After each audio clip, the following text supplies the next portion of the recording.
بسم اللہ الرحمن الرحیم۔ علامہ لاہوتی پر اسراری کی خوبصورت کتاب جنات کا پیدائشی دوست۔ سخاوت ایک اچھی نعمت ہے جو نصیب اور مقدر والوں کو ملتی ہے، اور مقدر اور نصیب والا ہی اس عرشی نعمت اور فیض کو لیتا ہے۔ قسمت والا ہوگا جو دل کا سخی ہوگا۔ یہی حالت جنات کی بھی ہے۔ جنات بھی بعض ایسے سخی ہیں جیسے سخی دوست جن کا اس وقت ہم مسلسل تذکرہ کر رہے اور پڑھ رہے ہیں۔ اس کے واقعات تو میں بیان کرتے کرتے شاید تھک جاؤں، اور آپ پڑھتے پڑھتے اکتائیں نہ، کیونکہ واقعات ایسے دلچسپ، حیرت انگیز اور معزز اور معتبر ہیں کہ انسانی خیال، گمان اور احساس سے بالاتر ہیں۔ مجھے ایک واقعہ یاد آیا جسے میں آپ کو بیان کرنا لازم سمجھتا ہوں۔ یہ واقعہ میرے ایک محسن نے مجھے سنایا۔ یہ ان دنوں کی بات ہے جب میں ابھی تعلیمی دنیا میں تھا۔ دو بوڑھے آپس میں بیٹھے باتیں کر رہے تھے۔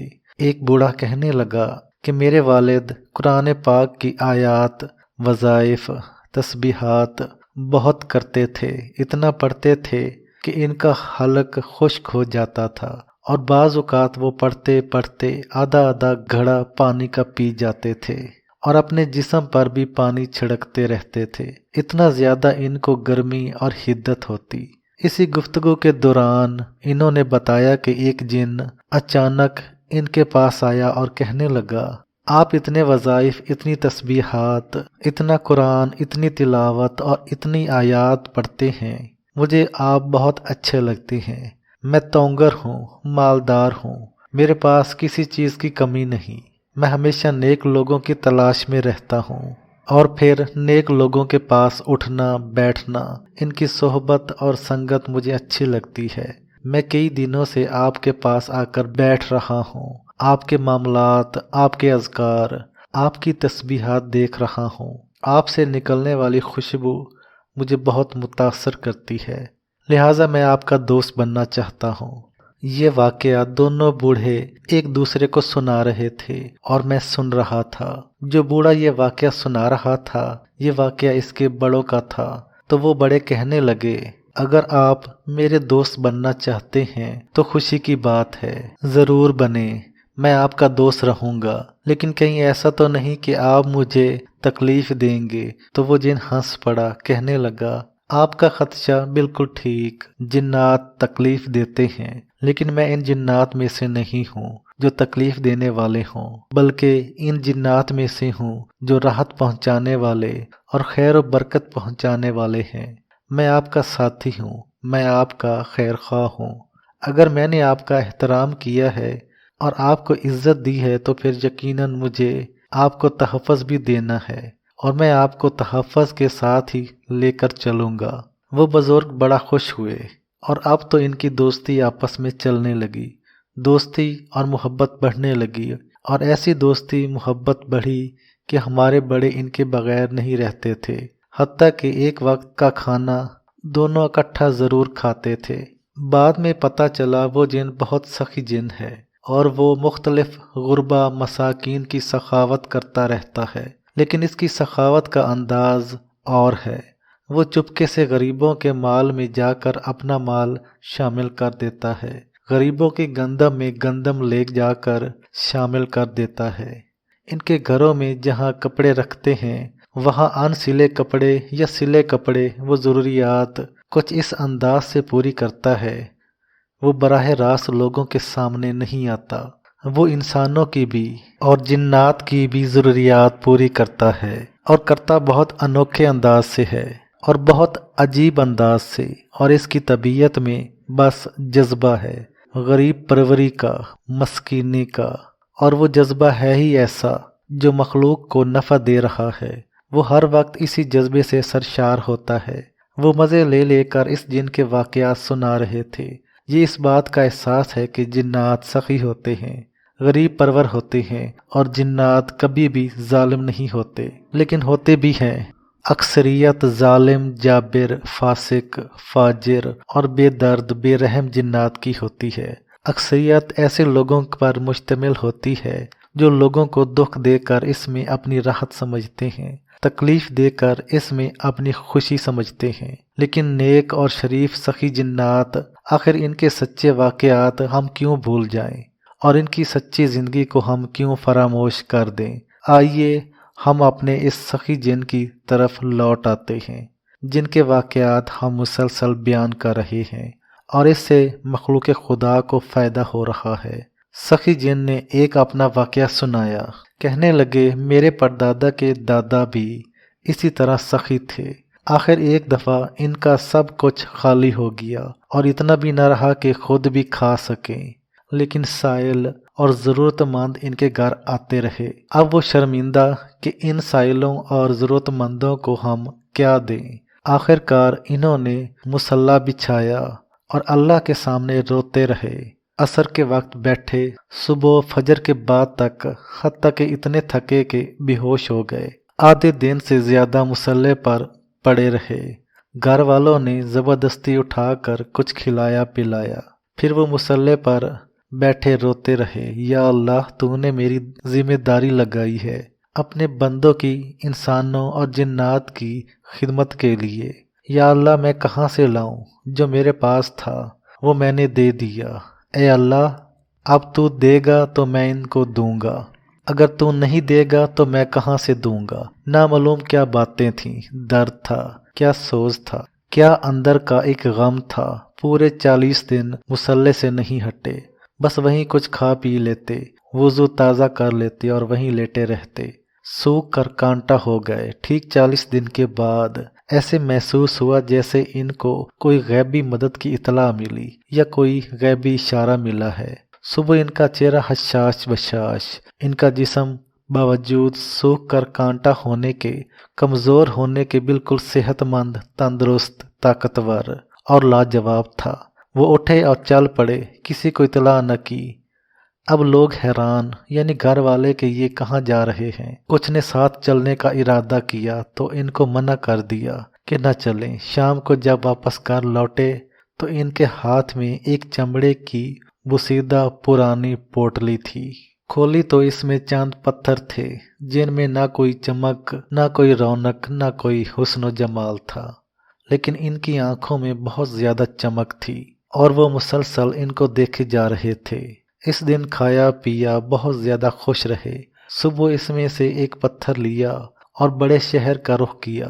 وہاں جوہری کے پاس گئے، وہ پتھر دکھایا۔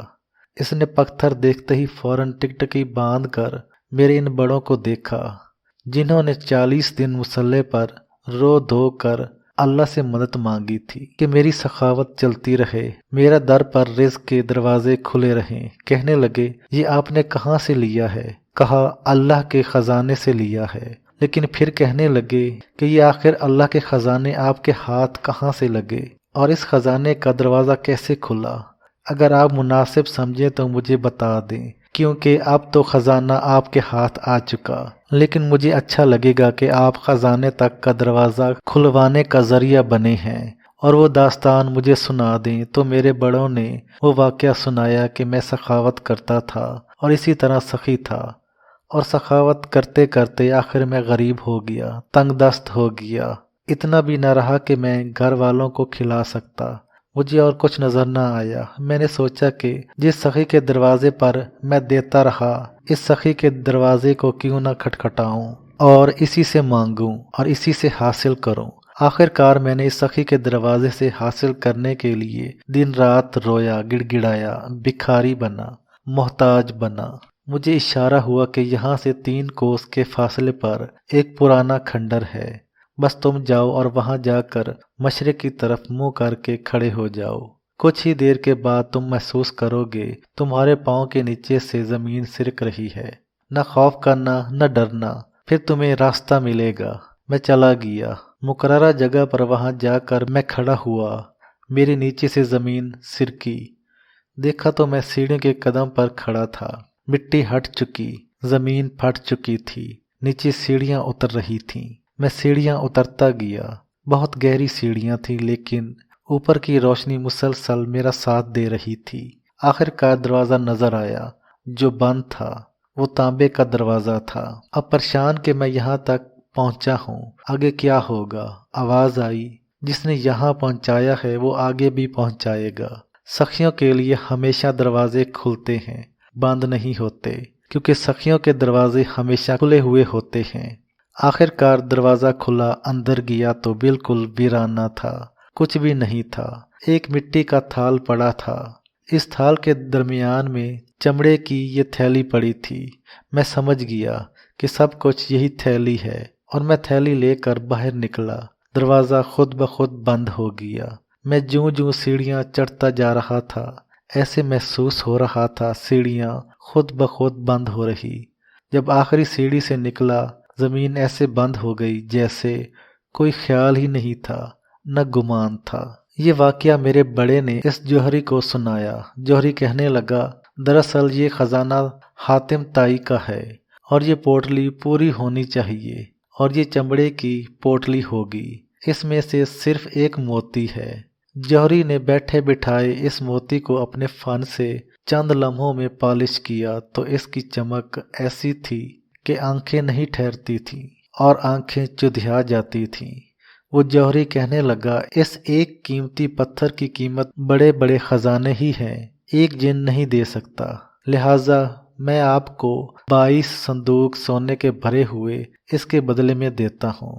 اس نے وہ 22 صندوق سونے کے بھرے ہوئے دیے، وہ آج تک ہمارے خاندان سے ختم نہیں ہوئے۔ اب بھی وہ پوٹلی کے باقی قیمتی موتی اور پتھر موجود ہیں جو ہمارے استعمال میں نہیں آئے، کیونکہ وہ 22 صندوق ختم ہوں تو آئے۔ حالت یہ ہے کہ جتنا ہم اس صندوق سے نکالتے ہیں، اتنا اس میں اور بھر جاتا ہے۔ ہماری نسل در نسل اس صندوق میں سے سونا نکال کر غربا مساکین پر خرچ کر رہی ہے، اور ختم نہیں ہو رہا۔ دولت، رزق بڑھ رہا ہے، اور قوتیں بڑھ رہی ہیں، تونگری، مالداری بڑھ رہی ہے۔